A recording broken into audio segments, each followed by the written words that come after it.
السلام علیکم ورحمۃ اللہ وبرکاتہ۔ دوستو، امید کرتا ہوں کہ آپ خیریت سے ہوں گے۔ میں محمد طیب قاسمی اور آپ دیکھ رہے ہیں طیب قاسمی آفیشیل یوٹیوب چینل۔ ناظرین، کیا موبائل سے قرآن کریم کو ڈیلیٹ کرنا جائز ہے؟ اور کیا بے وضو موبائل میں دیکھ کر کے قرآن کریم کی تلاوت کر سکتے ہیں؟ اس لیے کہ بعض لوگ یہ کہتے ہیں کہ موبائل سے قرآن کریم کو ڈیلیٹ کرنا قیامت کی علامت ہے۔ تو آج اسی کے متعلق فتوے کو دیکھیں گے کہ بے وضو موبائل میں قرآن کریم کو چھو سکتے ہیں یا نہیں، اور ایسے ہی اس کی تلاوت بھی کی جا سکتی ہے یا نہیں، اور کیا واقعتاً موبائل سے قرآن کریم کو ڈیلیٹ کرنا قیامت کی علامتوں میں سے ہے۔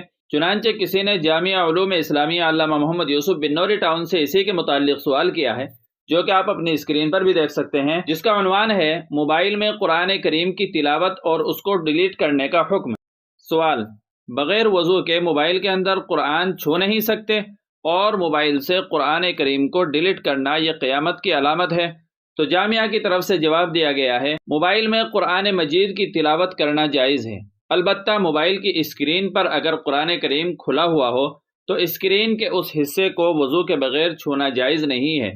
اس کے علاوہ موبائل کے دیگر حصوں کو مختلف اطراف سے وضو کے بغیر چھونے میں کوئی مذائقہ نہیں ہے، اور اگر کبھی ضرورت کی وجہ سے موبائل سے قرآن کریم کو ڈیلیٹ کرنے کی ضرورت ہو تو اس کی گنجائش ہے۔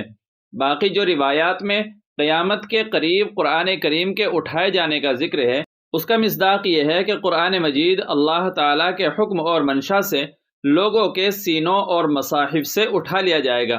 بوقت ضرورت قرآن کریم کو کاغذ سے مٹانا یا موبائل سے ڈیلیٹ کرنا اس میں داخل نہیں ہے۔ واللہ عالم۔ دارالفتاء جامعہ علوم اسلامیہ علامہ محمد یوسف بن نوری ٹاؤن۔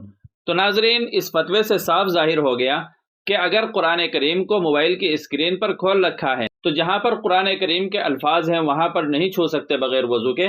ایسے ہی اگر کسی ضرورت کی بنا پر قرآن کریم کو موبائل سے ڈیلیٹ کرنے کی ضرورت پیش آ گئی ہے تو پھر قرآن کریم کو موبائل سے ڈیلیٹ کرنا میں کوئی حرج کی بات نہیں ہے۔